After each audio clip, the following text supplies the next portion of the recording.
du président de la République, ce que nous attendons de lui, c'est vraiment de renforcer sa politique sociale. Parce que, comme vous l'avez constaté, vous les coordonnateurs de l'APR qui êtes là pour mettre en place le bureau, il y a beaucoup de doléances qui sont encore mises sur la table du président. C'est quoi? C'est véritablement la généralisation, je me répète, de la bourse d'égalité des chances. Voilà. Il y a également, du point de vue santé, beaucoup à faire. Voilà, parce que jusqu'à présent, les personnes en situation de handicap n'arrivent pas à exercer le droit à la santé, qui est un droit primordial. Également, le droit à l'éducation. Il y a beaucoup de personnes, faute de structures adaptées, beaucoup d'enfants en âge de scolarité, qui, ma foi, ne peuvent pas encore accéder à l'éducation. Or, tout le monde sait que l'éducation, c'est le levier du développement. Donc, véritablement, si les personnes en situation de handicap n'arrivent pas aujourd'hui à exercer ce droit élémentaire, moi, je me dis que nous risquons évidemment de passer à côté. Voilà. Également, du côté de l'emploi, il y a beaucoup à faire. Parce que là encore, il y a beaucoup de personnes en situation de handicap qui ont des compétences. Voilà, il y a des personnes en situation de handicap qui ont reçu des formations, qui sont diplômés, mais que véritablement ils ne sont pas employés.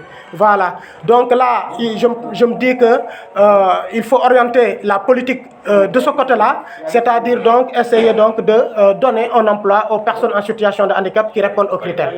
Parité sans distinction. Voilà, la parité aussi sans distinction. Je l'ai dit et je le répète, il faut l'appliquer entre hommes et femmes, mais aussi dans la mesure du possible entre valides et non valides. Voilà pourquoi.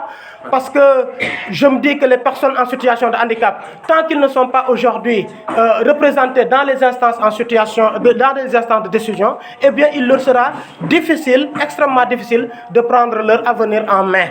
Il faut que les personnes en situation de handicap soient dans les instances de décision, qu'ils soient représentés, autant pour moi, dans les instances de décision.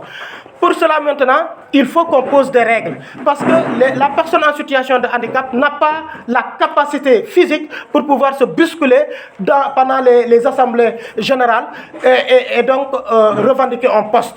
Mais aujourd'hui, s'il y avait des règles posées, des textes,